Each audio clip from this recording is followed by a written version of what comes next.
میں نے اپنی تمام تر توجہ اس آواز پر مرکوز کر دی۔ رفتہ رفتہ یہ آواز واضح ہوتی چلی گئی۔ اب تم ہوش میں آ رہے ہو، چند سیکنڈ اسی طرح بے حرکت لیٹے رہو، میں تمہارے خون کا نمونہ حاصل کرنا چاہتی ہوں۔ اسی لمحہ مجھے اپنے دائیں بازو پر نازک سی انگلیوں کے لمس کا احساس ہوا۔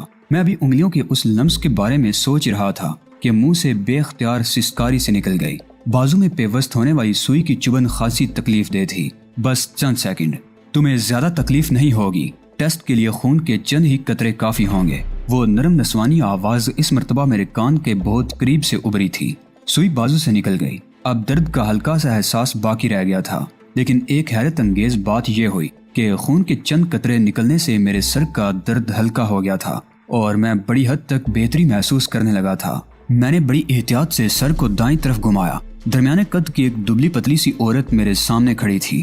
آنکھوں پر نازک سی اسٹیل فریم کی اینک، کانوں میں ہلکے سے ٹاپس، ناک میں چھوٹی سی نتھنی جس میں بہت ننھا سا نگینہ جگمگا رہا تھا، بڑی بڑی سیاہ آنکھیں اور کمر تک جولتے ہوئے سیاہ بال۔ اس نے گلابی رنگت کی سوتی ساڑی پہن رکھی تھی۔ مجھے اپنی طرف متوجہ پا کر اس کے ہونٹوں پر مسکراہٹ آ گئی۔ اس کے اس طرح مسکرانے سے چہرے پر باریک سی لکیریں ابھر آئیں، جس سے وہ اپنی عمر سے کہیں زیادہ بڑی نظر آنے لگی تھی، لیکن چہرے پر نمودار ہونے والی یہ باریک سی لکیریں بھی اس کے حسن کو متاثر نہ کر سکیں۔ گردن گھمانے سے میرے سر کے پچھلے حصے میں ایک بار پھر درد کی ہلکی ہلکی ٹھیسیں اٹھنے لگی، لیکن میں اس حسین چہرے کو دیکھتا رہا۔ کیا تم ڈاکٹر ہو؟ میں نے کپکپاتے ہوئے لہجے میں پوچھا۔ ہاں، اس کی آنکھوں میں چمک سی ابھر آئی۔ میں نے تمہیں پہلے بھی بتایا تھا، لیکن اس وقت تم پر نیم مدہوشی طاری تھی۔ میں تمہاری طرف سے بہت فکر مند رہی ہوں۔ تم جب سے یہاں آئے ہو تھوڑی دیر کو ہوش میں آنے کے بعد پھر بے ہوش ہو جاتے ہو۔ بہرحال اب میں تمہاری حالت سے قدرے مطمئن ہوں۔ جب سے یہاں آیا ہوں، میں بڑبڑایا، میری آنکھیں بچ گئیں۔ میں سوچنے لگا کہ یہ کون سی جگہ ہے اور یہاں کب، کیوں اور کیسے آیا تھا اور مجھے کیا ہوا تھا۔ ذہن پر زور دینے سے سر کا درد شدت اختیار کرنے لگا، دماغ میں چنگاریاں سی پھوٹنے لگی۔ میں نے بے بسی سے سر جھٹک دیا۔ پریشان ہونے کی کوئی ضرورت نہیں، فی الحال دماغ پر بوجھ مت ڈالو، یہ کیفیت وقتی ہے۔ ویسے تم لوگ خوش قسمت ہو کہ جب یہ حادثہ پیش آیا تو اس کے کچھ دیر بعد ایک شتر سوار اس طرف سے گزرا جس نے تم لوگوں کو دیکھ لیا۔ جلتے ہوئے اس صحرا میں 20 میل تک ایسی کوئی جگہ نہیں جہاں کسی قسم کی طبی امداد مہیا ہو سکے۔ چندن میں ہمارا یہ ہسپتال اگرچہ بہت چھوٹا ہے، لیکن میں کوشش کرتی ہوں کہ یہاں مریضوں کو ہر قسم کی سہولتیں حاصل ہوں۔ میں یہاں کی واحد ڈاکٹر ہوں، گھبراؤ نہیں، میں تمہاری مناسب دیکھ بھال کروں گی۔ سر میں درد کی تکلیف بھی جلد ہی دور ہو جائے گی۔ رضیہ کے بارے میں بھی پریشان ہونے کی ضرورت نہیں، وہ بالکل ٹھیک ہے، بس معمولی سی چوٹیں آئی ہیں۔ رضیہ یہ کون ہے اور یہ کون سی جگہ ہے؟ میں نے وحشت زدہ سی نگاہوں سے اس کی طرف دیکھا۔ تمہاری دوست رضیہ جس کے ساتھ تم سفر کر رہے تھے، اس نے جواب دیا۔ تمہاری گاڑی شاید خراب ہو گئی تھی اور تم دونوں صحرا میں بھٹکتے ہوئے اس چٹان تک پہنچ گئے تھے جہاں تم دونوں کو یہ حادثہ پیش آیا تھا۔ وہ شتر سوار تم دونوں کے لیے فرشتہ ثابت ہوا تھا۔ وہ سفر کے دوران کچھ دیر سستانے کے لیے چٹان کے سائے میں رکا تھا۔ اس نے تم دونوں کو وہاں بے ہوش پڑے ہوئے دیکھ لیا اور اونٹ پر لاد کر یہاں چھوڑ گیا۔ کیا تمہیں یاد نہیں؟ صحرا میں سفر، حادثہ؟ مجھے اپنے پیٹ میں گرہیں سی پڑتی ہوئی محسوس ہونے لگی۔ نہیں ڈاکٹر، مجھے کچھ یاد نہیں، مجھے تو اپنا نام تک یاد نہیں ہے۔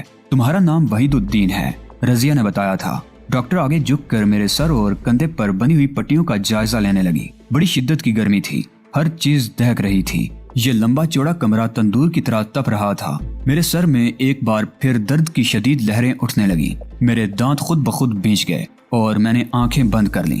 میرے کندھے اور سر کا معائنہ کرنے کے بعد ڈاکٹر نے پٹیاں دوبارہ باندھ دیں اور میرے ہاتھ پر ہاتھ رکھتے ہوئے بولی، اب تم آرام کرو، ذہن پر بوجھ مت ڈالو۔ اس وقت کچھ دیر کی نیند تمہارے لیے مفید ثابت ہو سکتی ہے، لیکن میں کہاں ہوں؟ یہ کون سی جگہ ہے؟ کیا میری یادداشت؟ کسی نامعلوم خوف کے تحت میں اپنا جملہ پورا نہ کر سکا۔ تم چندن میں ہو۔ یہ چھوٹا سا قصبہ جیسلمیر شہر سے 40 میل کی دوری پر واقع ہے۔ آس پاس میلوں دور تک کوئی آبادی نہیں۔ تمہارا نام وحید الدین ہے۔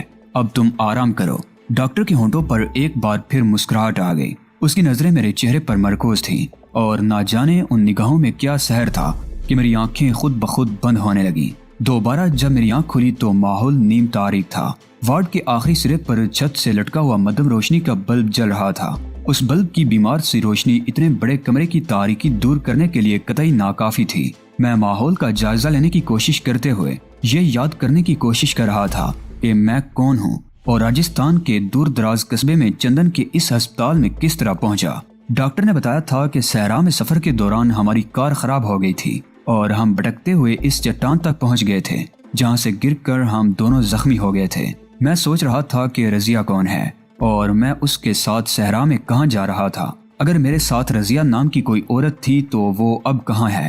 میرے دماغ پر دھند سی چھائی ہوئی تھی۔ تیز سنسناہٹ کے بعد سر میں ایک بار پھر درد ہونے لگا اور میں سر جھٹک کر رہ گیا۔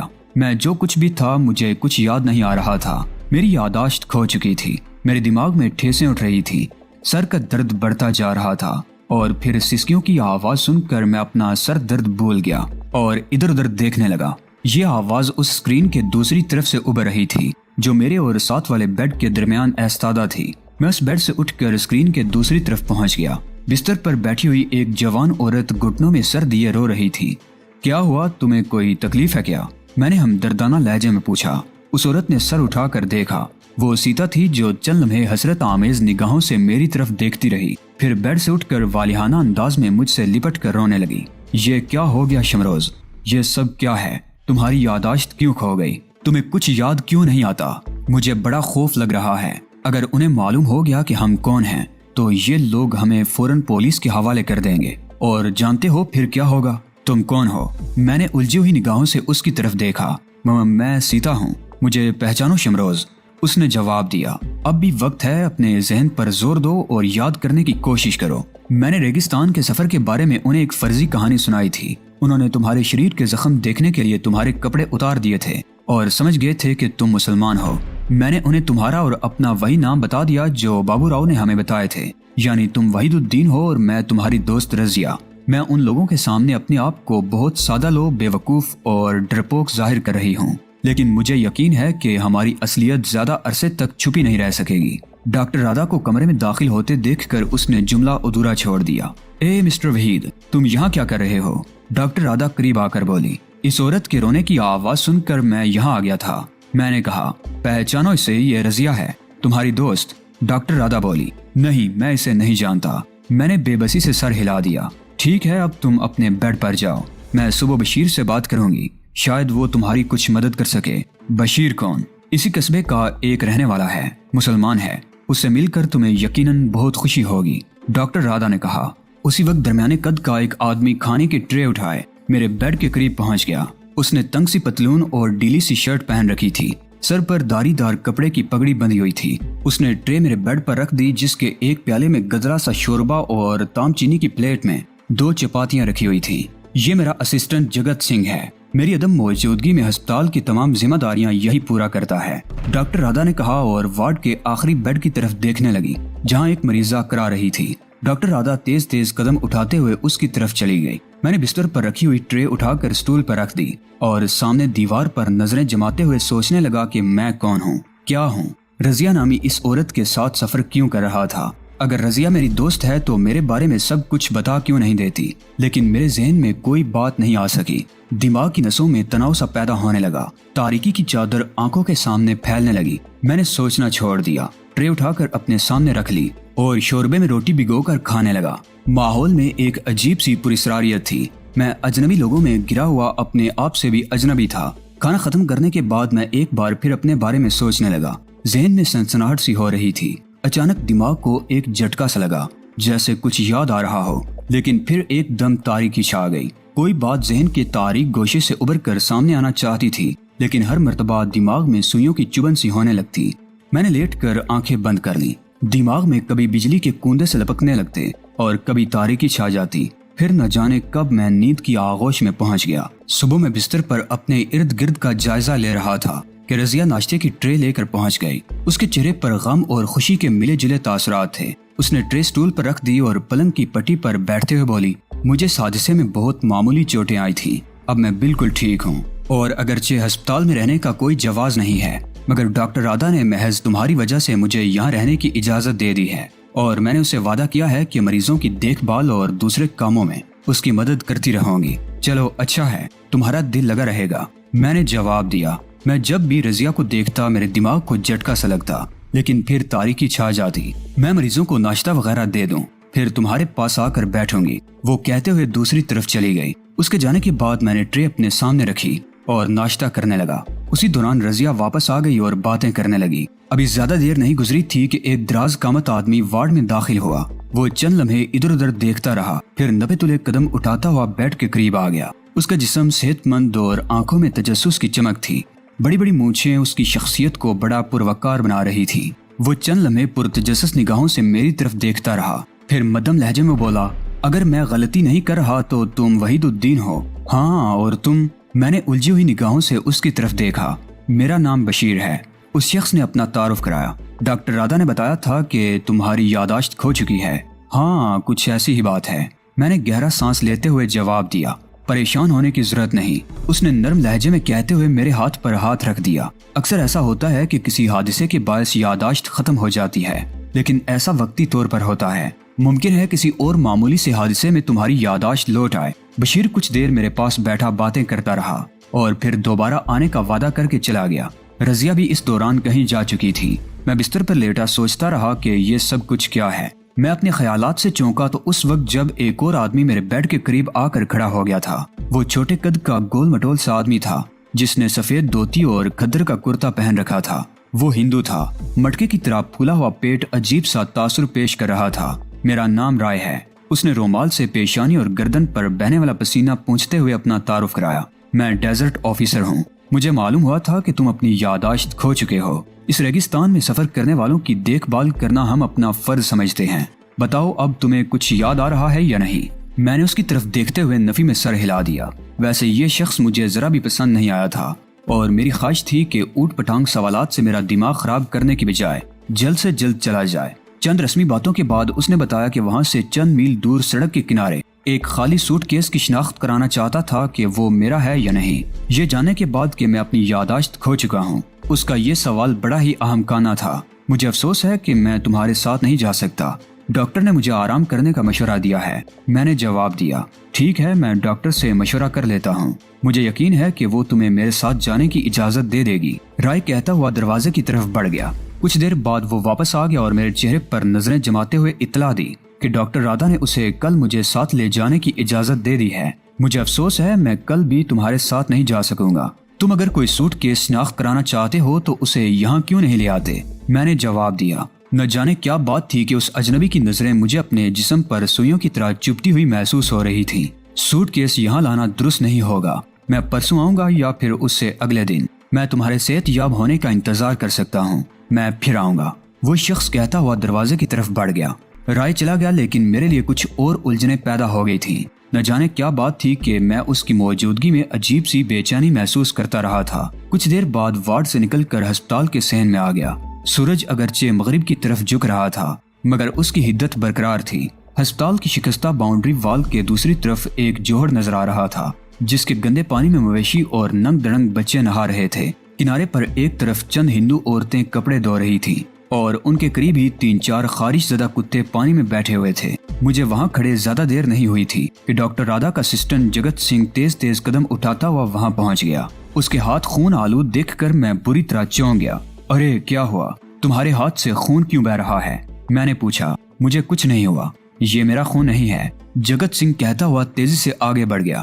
اسی وقت 4 آدمی ایک چارپائی کندھوں پر اٹھائے ہسپتال کے کمپاؤنڈ میں داخل ہوئے۔ چارپائی پر ایک موٹے آدمی کی لاش تھی۔ لاش پر کئی گہرے زخم نظر آ رہے تھے۔ اسے بڑی بے دردی سے موت کے گھاٹ اتارا گیا تھا۔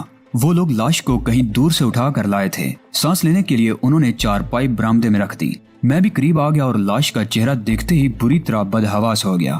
وہ مسٹر رائے کی لاش تھی جو ڈیزرٹ آفیسر کی حیثیت سے مجھ سے ملا تھا۔ ابھی میں لاش کو اچھی طرح دیکھ بھی نہیں پایا تھا کہ ڈاکٹر رادا بھی وہاں پہنچ گئی۔ تم اپنے بیڈ پر جاؤ مسٹر وحید، میں کچھ دیر بعد تم سے ملاقات کروں گی، ڈاکٹر رادا نے میری طرف دیکھتے ہوئے کہا اور آدمیوں کو لاش اٹھانے کا اشارہ کیا۔ میں اپنے بیڈ پر آ گیا اور کھڑکی سے باہر کا منظر دیکھنے لگا۔ ہسپتال کے برآمدے میں اب قصبے کے بہت سے لوگ جمع ہو چکے تھے۔ زیادہ دیر نہیں ہوئی تھی کہ رضیہ بھی تیز تیز قدم اٹھاتی ہوئی میرے قریب آ گئی۔ وہ خاصی بدحواس اور کسی قدر خوف زدہ سی نظر آ رہی تھی۔ تمہارے لیے ایک بری خبر ہے، اس نے میری طرف دیکھے بغیر کہا۔ ڈاکٹر رادا کہہ رہی ہے کہ اب تمہیں ہسپتال سے چھٹی دے دی جائے گی۔ کیوں؟ اس نے اچانک یہ فیصلہ کر لیا۔ میں نے جلدی سے پوچھا۔ میرے دل کی دھڑکن تیز ہو گئی تھی۔ یہ خیال ہی وحشت انگیز تھا کہ مجھے ہسپتال سے چھٹی دی جانے والی ہے۔ اجنبی جگہ، اجنبی لوگ، اپنے آپ سے اجنبی۔ میرے دماغ میں سنسناہٹ سی ہونے لگی۔ رائے مر چکا ہے اور لوگوں کا خیال ہے کہ مرنے سے پہلے وہ جس آخری انسان سے ملا تھا وہ تم ہو۔ رضیہ نے مدھم لہجے میں جواب دیا، میری ملاقات کا اس کی موت سے کیا تعلق؟ میں نے الجھی ہوئی نگاہوں سے اس کی طرف دیکھا۔ میں کچھ نہیں جانتی، بس وہ لوگ کہتے ہیں کہ تم آخری شخص ہو جس سے رائے ملا تھا۔ میں جا رہی ہوں، کچھ دیر بعد آؤں گی۔ وہ تیزی سے باہر نکل گئی۔ میرا دماغ بری طرح چکرا رہا تھا۔ یہ بات میری سمجھ میں نہیں آ سکی تھی کہ مجھ سے ملاقات کے بعد رائے اگر مر گیا تھا یا کسی نے اسے قتل کر دیا تھا تو اس میں میرا کیا قصور تھا۔ میں اپنی اس الجھن پر قابو پانے کی کوشش کرتے ہوئے ڈاکٹر رادھا کا انتظار کرنے لگا اور ڈاکٹر رادھا تقریباً آدھے گھنٹے بعد آئی تھی۔ کیا یہ درست ہے کہ مجھے یہاں سے ڈسچارج کیا جا رہا ہے؟ ہاں مسٹر وحید، ہمیں دوسرے مریض کے لیے بیڈ کی ضرورت ہے اور تمہیں اب کوئی جسمانی تکلیف نہیں ہے، صرف یادداشت کھوئی ہے اور اس کے علاج کے لیے ضروری نہیں۔ تمہیں ہسپتال چھوڑنے پر مجبور کرتے ہوئے مجھے افسوس ہو رہا ہے، لیکن میری بھی کچھ مجبوریاں ہیں۔ اگر تم چاہو تو قصبے کے گیسٹ ہاؤس میں تمہارا انتظام کیا جا سکتا ہے، بشیر بھی وہیں رہتا ہے۔ گیسٹ ہاؤس میں اس کی طرف دیکھتے ہوئے بڑبڑایا، میرے خیال میں مجھے اسپتال سے نکالنے کی وجہ وہ نہیں جو تم نے بتائی ہے۔ رضیہ سے معلوم ہوا ہے کہ قصبے کے لوگ مجھ پر کسی قسم کا شبہ کر رہے ہیں۔ ڈیزرٹ آفیسر رائے اپنی موت سے کچھ دیر پہلے مجھ سے مل کر گیا تھا اور اس کی موت کا ذمہ دار مجھے ٹھہرایا جا رہا ہے، گویا میں کسی شیطانی قوت کے زیر اثر ہوں۔ نہیں، یہ بات نہیں مسٹر وحید، ہمیں واقعی دوسرے مریض کے لیے بیڈ کی ضرورت ہے۔ رضیہ بھی اب تمہارے ساتھ گیسٹ ہاؤس میں رہے گی۔ ڈاکٹر رادھا نے نظریں جھکا کر جواب دیا۔ رائے کی موت کیسے واقع ہوئی تھی؟ اسے قتل کیا گیا تھا یا کوئی حادثہ؟ میں نے پوچھا۔ اس کی موت کی وجہ کوئی نہیں جانتا۔ اس کی لاش بستی سے تقریباً 1 میل دور ریگستان میں اس کی جیپ کے قریب پڑی ہوئی پائی گئی تھی، جس پر زخموں کے لاتعداد نشان تھے اور زبان بھی کٹی ہوئی تھی۔ آس پاس اس کی جیپ کے پہیوں کے علاوہ اور کسی قسم کے نشان نہیں ملے جس سے یہ نتیجہ اخذ کیا جا سکتا ہو کہ اسے کسی نے قتل کیا ہوگا۔ اس وجہ سے اس کی موت کو پراسرار قرار دیا جا رہا ہے اور اس کا ذمہ دار مجھے ٹھہرایا جا رہا ہے، کیونکہ آخری مرتبہ وہ مجھ سے مل کر گیا تھا۔ میں نے اس کا جملہ مکمل کر دیا۔ ڈاکٹر رادھا نظریں جھکائے خاموش کھڑی رہی۔ چند لمحوں بعد وہ میری طرف دیکھتے ہوئے بولی، میں کچھ دیر بعد کسی کو تمہارے پاس بھیج دوں گی، وہ تمہیں گیسٹ ہاؤس پہنچا دے گا۔ یہ کہنے کے ساتھ ہی ڈاکٹر رادھا وہاں سے چلی گئی۔ ڈاکٹر رادھا کے جانے کے بعد میں ایک بار پھر الجھن میں مبتلا ہو گیا۔ بشیر مجھے ہندوؤں کی توہم پرستی کے بارے میں تھوڑا بہت بتا چکا تھا اور میں سوچے بغیر نہیں رہ سکا کہ قصبے کے لوگ مجھے کسی پراسرار شیطانی قوت کے زیر اثر سمجھ رہے تھے، اور ظاہر ہے وہ یہاں میری موجودگی کو بھی پسندیدگی کی نگاہ سے نہیں دیکھ سکتے تھے۔ لیکن میں یہ قصبہ اس وقت تک نہیں چھوڑ سکتا تھا جب تک میری یادداشت نہ لوٹ آئے۔ اس کے لیے یادداشت کا بحال ہونا بہت ضروری تھا۔ آخر میں کون ہوں، کہاں سے آیا ہوں اور یہاں کس طرح پہنچا؟ رضیہ سے میرا کیا تعلق ہے؟ اس نے مجھے ایک عجیب سی کہانی سنائی تھی، مجھے شمروز کے نام سے مخاطب کیا تھا اور اپنا نام بھی سیتا بتایا تھا، اور اس خوف کا اظہار کیا تھا کہ اگر قصبے کے لوگوں پر ہماری اصلیت کھل گئی تو وہ ہمیں پولیس کے حوالے کر دیں گے۔ ہماری اصلیت کیا ہے؟ کیا ہم کوئی سنگین جرم کر کے بھاگے ہوئے ہیں؟ سیتا، اچھا نام تھا سیتا۔ دماغ پر زور ڈالنے سے میرا سر دکھنے لگا اور میں کسی خاطر خواہ نتیجے پر نہ پہنچ سکا۔ یہ قصبہ زیادہ بڑا نہیں تھا، ایک لمبی سڑک اور اسے کراس کرتی ہوئی چند گلیاں جن میں جا بجا کیچڑ پھیلا ہوا تھا۔ قصبے کے عین وسط میں ایک مندر، اس سے متصل پرائمری اسکول اور چند دکانیں تھیں۔ یہاں ان دیہاتوں کی ضرورت کی ہر چیز دستیاب تھی۔ بیشتر مکان کچے تھے، البتہ چند پیلی اینٹوں کے کچھ پختہ مکان بھی نظر آ رہے تھے۔ قصبے کے آخری سرے پر ایک چھوٹی سی مسجد تھی۔ قسم پرسی کی بنا پر مسجد کی حالت خاصی ابتر تھی، مینار ٹوٹ چکے تھے، پیلی اینٹوں کی دیواریں جگہ جگہ سے ٹوٹی ہوئی تھی۔ صحن میں خود رو جاڑیوں کی بہتات تھی۔ 4 دیواری کی اینٹیں لوگ اپنے گھروں کی تعمیر میں استعمال کر چکے تھے۔ اینٹوں کے بجائے اب وہاں بانس کے پودوں کی 4 دیواری تھی۔ مسجد کے محرابی دروازے بھی ٹوٹ گئے تھے۔ برآمدے پر کھپریل کی چھت تھی۔ مسجد سے ملحق وہ چھوٹی سی عمارت تھی جسے گیسٹ ہاؤس کے طور پر استعمال کیا جا رہا تھا۔ دونوں عمارتوں کا برآمدہ ایک ہی تھا۔ بعض اوقات مسجد کو بھی مہمان خانے کے طور پر استعمال کر لیا جاتا تھا۔ بلکہ یہ کہنا درست ہوگا کہ مسجد ہی دراصل قصبے کا گیسٹ ہاؤس تھی، وہ حصہ جو بشیر کے استعمال میں تھا۔ کسی زمانے میں مسجد کے پیش امام کا حجرہ رہا ہوگا۔ یہ حصہ صرف ایک کمرے پر مشتمل تھا۔ میں جب سیتا کے ساتھ وہاں پہنچا تو بشیر ہمارے استقبال کے لیے موجود تھا۔ کمرے میں پرانے طرز کی ایک مسہری بچھی ہوئی تھی، ایک چھوٹی سی رائٹنگ ٹیبل اور ضرورت کی دوسری چیزیں بھی موجود تھیں۔ اندرونی حصہ میں اس سے ملحق ایک اور چھوٹا سا کمرہ تھا جسے بیک وقت کچن اور غسل خانے کے طور پر استعمال کیا جا رہا تھا۔ یہ چھوٹا کمرہ بھی اتنا کشادہ تھا کہ بوقت ضرورت اس میں ایک چارپائی بھی بچھائی جا سکتی تھی۔ بڑے کمرے کی ایک کھڑکی سے دھوپ کی کرنیں کمرے کے وسط میں پہنچ رہی تھی۔ رائٹنگ ٹیبل پر ایک پرانے سے ٹائپ رائٹر کے علاوہ کچھ اور چیزیں بھی رکھی ہوئی تھیں۔ تم لوگوں کے یہاں آنے سے مجھے بے حد خوشی ہو رہی ہے۔ رہائش کے لیے تم لوگ یہ کمرہ استعمال کر سکتے ہو۔ میں مسجد میں سو جایا کروں گا، تم لوگ آرام کرو، میں کچھ دیر بعد آؤں گا۔ بشیر نے خاموش ہو کر کچھ دیر سیتا کی طرف دیکھا اور باہر نکل گیا۔ میں عجیب سی تھکن محسوس کر رہا تھا۔ بشیر کے جاتے ہی سیتا تو میرے کمرے کی چیزوں کا معائنہ کرنے لگی اور میں بستر پر لیٹ گیا۔ میں نے اپنے ذہن کو بالکل آزاد چھوڑ دیا۔ میں اس وقت عجیب سی کیفیت محسوس کر رہا تھا۔ اس چھوٹے سے قصبے کی تمام آبادی ہندوؤں پر مشتمل تھی۔ بشیر واحد مسلمان تھا۔ وہ تقریباً 35 سال کی عمر کا ایک وجیہہ اور خوب رو آدمی تھا۔ مسلمان ہونے کے ناطے اگرچہ ہمیں اس سے کوئی خطرہ نہیں تھا، لیکن سیتا یعنی رضیہ کی طرف دیکھتے ہوئے اس کی آنکھوں میں ابھرنے والی چمک نے مجھے بہت کچھ سوچنے پر مجبور کر دیا تھا۔ دفعتاً میرے ذہن کو ایک جھٹکا سا لگا۔ ذہن پر گہری تاریکی کی بجائے دھند سی محسوس ہو رہی تھی۔ اس دھند میں کچھ ہیولے سے ابھر رہے تھے اور پھر اپنے بازو پر ہاتھ کا دباؤ محسوس کر کے میں اچھل پڑا۔ وہ سیتا تھی۔ اوہ کیا بات ہے! میں نے الجھی ہوئی نظروں سے اس کی طرف دیکھا۔ باہر ایک آدمی تم سے ملنا چاہتا ہے، اس کا تعلق پولی سے ہے، سیتا نے کہا۔ اس کے لہجے میں ہلکے سے خوف کی جھلک تھی۔